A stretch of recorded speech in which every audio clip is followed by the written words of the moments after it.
Ramadan, Ramadan, Ramadan, Ramadan, Ramadan, Ramadan.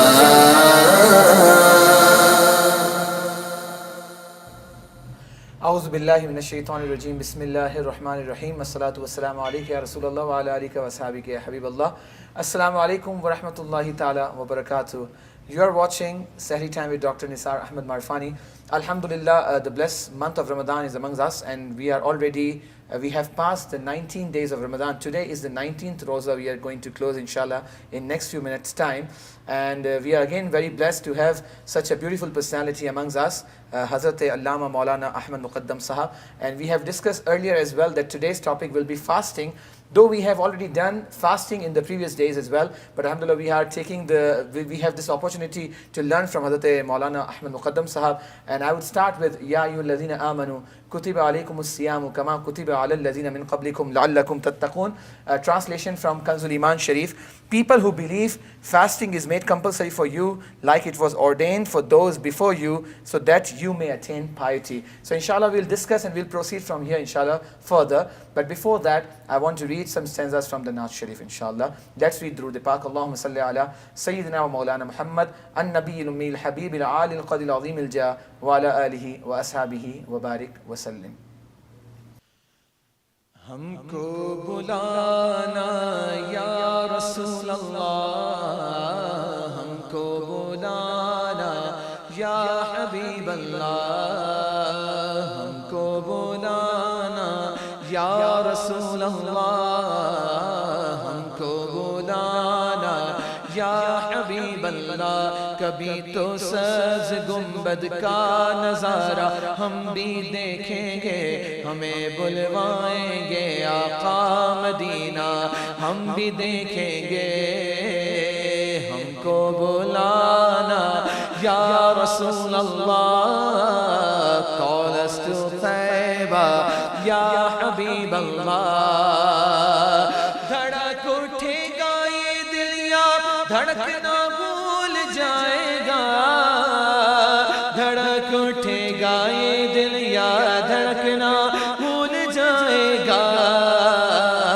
دل بسمل کا اس در پر تماشا ہم بھی دیکھیں گے، ہمیں بلوائیں گے آقا مدینہ، ہم بھی دیکھیں گے.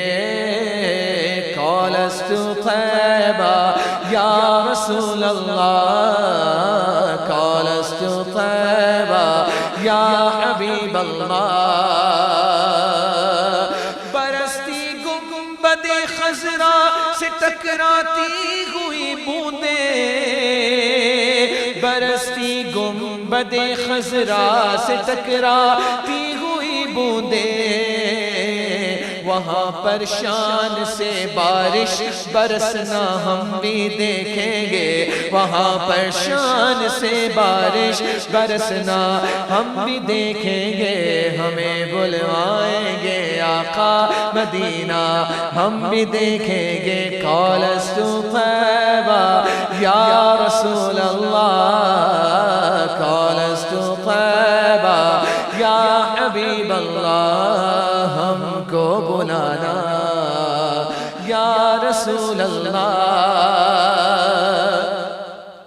در دولت سے لوٹایا نہیں جاتا کوئی خالی، در دولت سے لوٹایا نہیں جاتا کوئی خالی. وہاں خیرات کا، وہاں خیرات کا بٹنا خدایا ہم بھی دیکھیں گے، ہمیں بلوائیں گے آقا مدینہ، ہم بھی دیکھیں گے. قولست طیبہ یا رسول اللہ، قولست طیبہ یا حبیب اللہ. پہنچ جائیں گے جس دن اے اجاگر ان کے قدموں میں، پہنچ جائیں گے جس دن اے اجاگر ان کے قدموں میں. किसे कहते हैं जन्नत का नजारा, हम भी देखेंगे किसे कहते हैं जन्नत का नजारा, हम भी देखेंगे, हमें बुलवाएंगे आका मदीना, हम भी देखेंगे। हाँ क़ालस्तु ख़ैबा या रसूल अल्लाह, क़ालस्तु ख़ैबा या हबीब अल्लाह।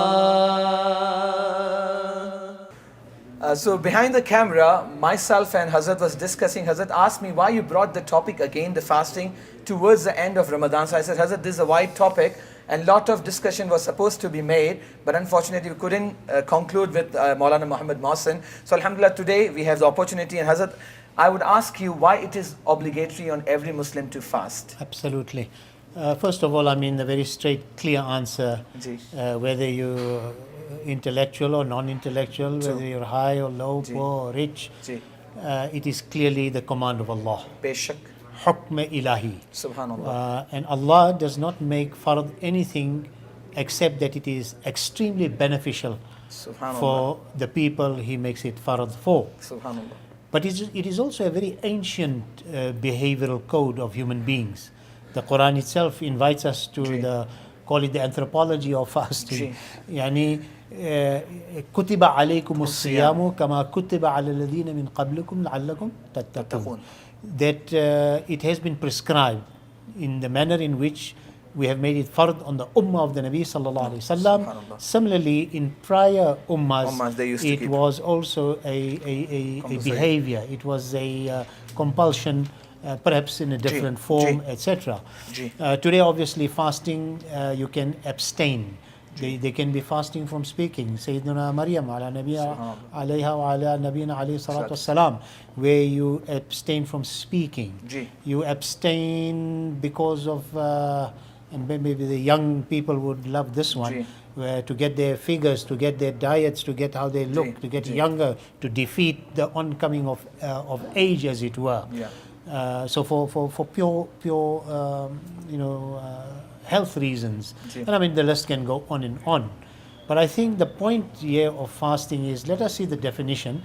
And although we are in the last ashara of Ramadan, and although my question was, well, why not in the beginning, but it's not really incorrect to now measure, in fact, because we've had almost that amount of fasting. Today is the 19th. So we've had sufficient 18 rosas. Today is, I think, the 19th morning, and we can gauge where are we now, and it's not too late to buck up, as it were, or to pay more attention to this wonderful ibadah. As-sawm imsak anil akl wal-shurb wal-jima' ma'an niyya min al-fajr ila al-layl. Subhanallah. So to abstain from food, from drink, from intimacy, with the niyat, most important, a clear intention, from the crack of dawn to sunset. Subhanallah. Now the imsak there, perhaps you can ask any psychologist or sociologist who deals with individual or group behavior. They will tell you that hunger, the need to eat, hunger, and the need for intimacy between man and women, these are what they would call in secular psychology basic human drives. Yani it is a basic drive. Now how do you deal with basic drives? You can't just stop eating. You can't wish it away. And similarly, Allah has placed these potentials in the human being. He must eat and drink. Kulu, washrabu, wala tusrifu. And of course there are many ayahs. So we must never be shy to eat, and we are at Lal Qila, so we should be eating better, inshallah. So the point of the two drives, the drive of hunger and the drive of intimacy, the only way to deal with it and to train it and to regulate it so that it does not overtake you. If your emotions overtake you, it can take away from your insaniyat.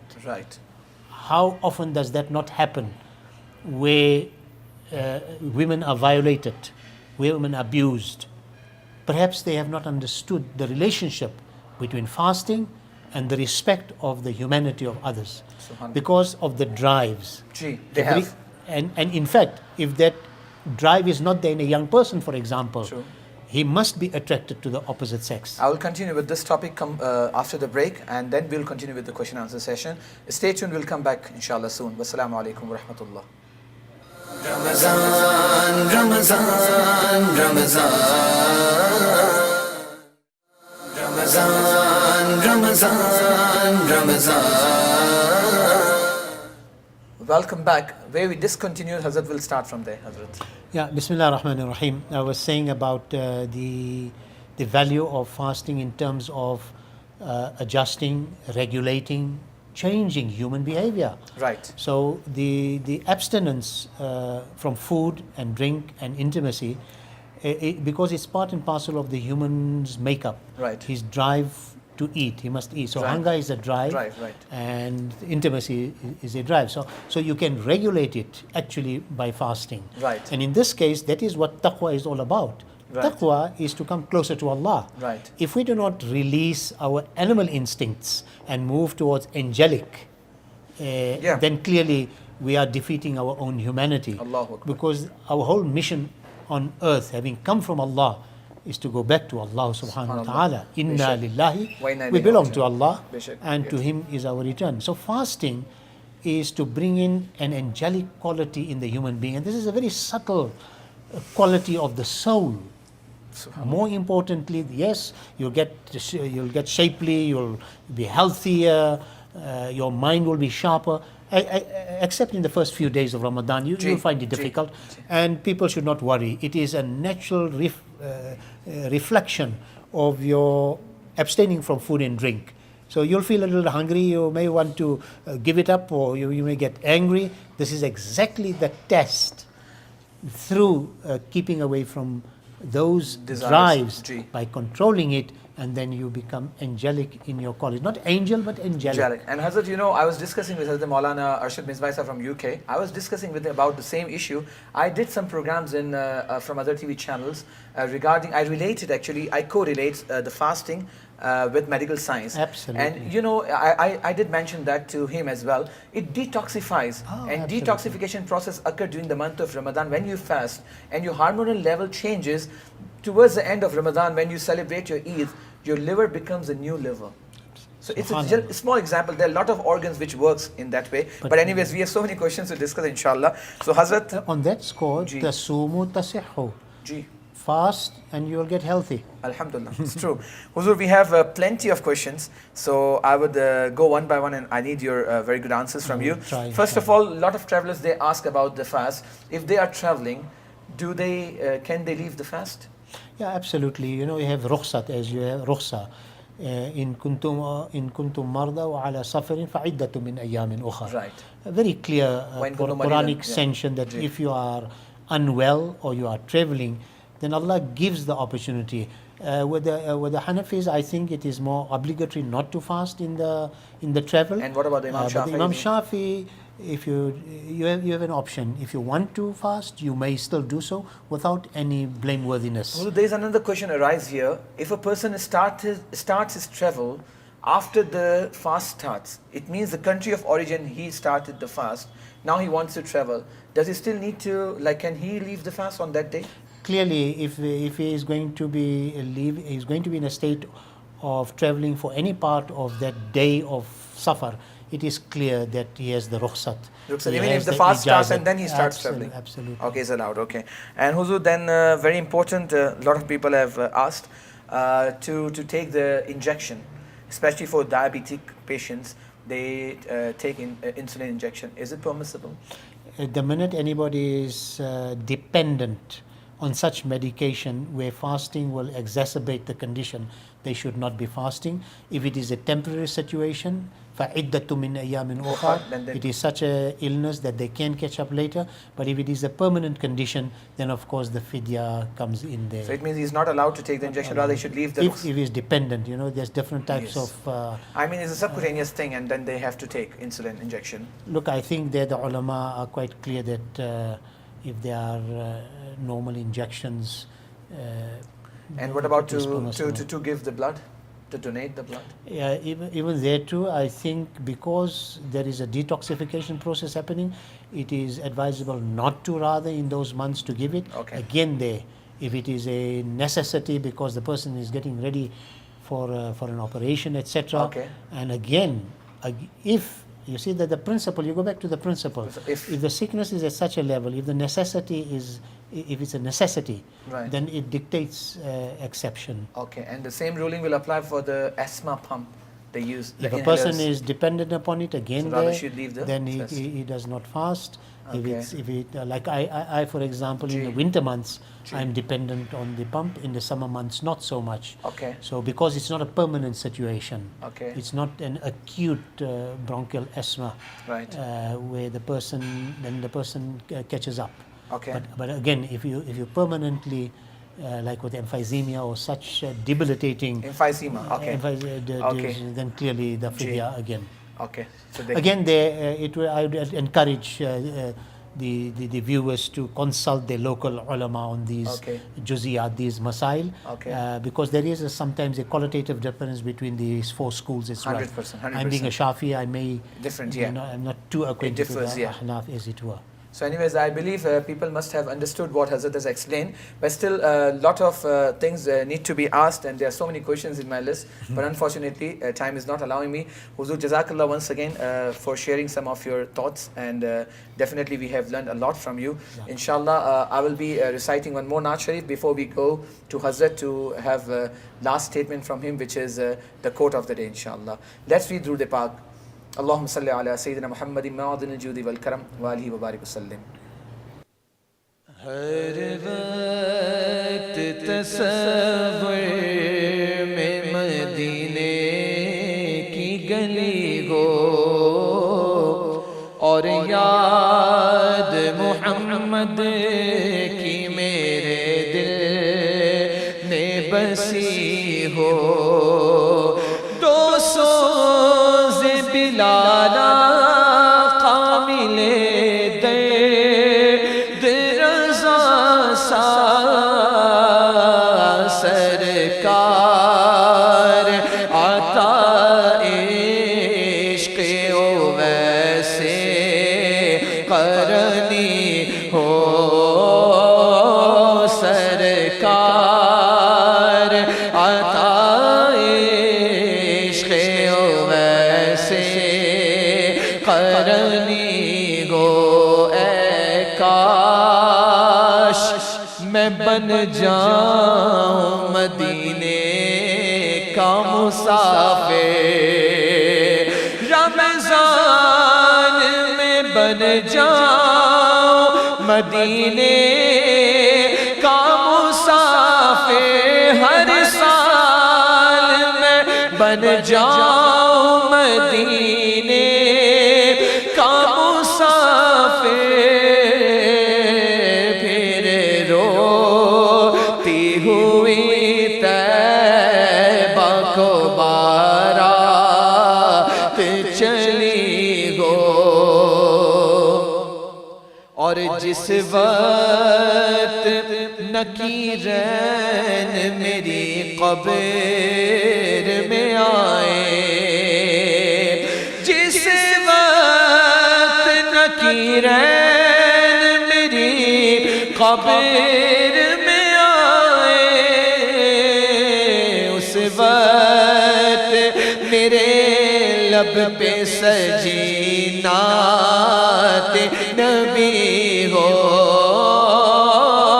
اس وقت میرے لب پہ سجی نعت نبی ہو آقا کا گدا ہوں اے جہنم تو بھی سن لے آقا کا گدا ہوں اے جہنم تو بھی سن لے وہ کیسے جلے جو کہ غلام مدنی ہو وہ کیسے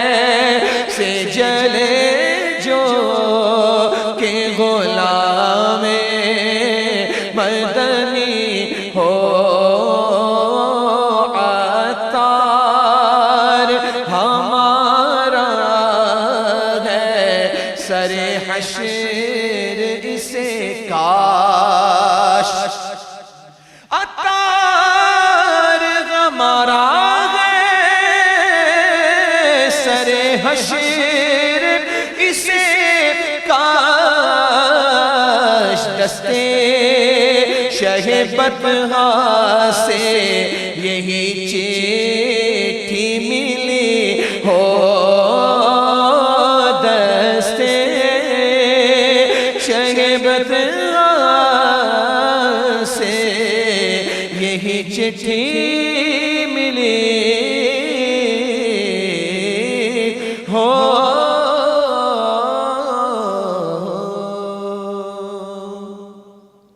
So let's have the quote of the day from Hazrat. Bismillah ar-Rahman ar-Rahim. Tasumu tasihhu. Fast and you will gain health. Mind in the mind, the body, the heart and the soul. Subhanallah. Tomorrow there is a big surprise for all of you. I won't disclose this again, inshallah. We'll see you tomorrow. Wassalamu alaikum wa rahmatullahi ta'ala wa barakatuh. Ramazan, Ramazan, Ramazan, Ramazan, Ramazan, Ramazan, Ramazan, Ramazan, Ramazan, Ramazan, Ramazan, Ramazan, Ramazan, Ramazan, Ramazan, Ramazan.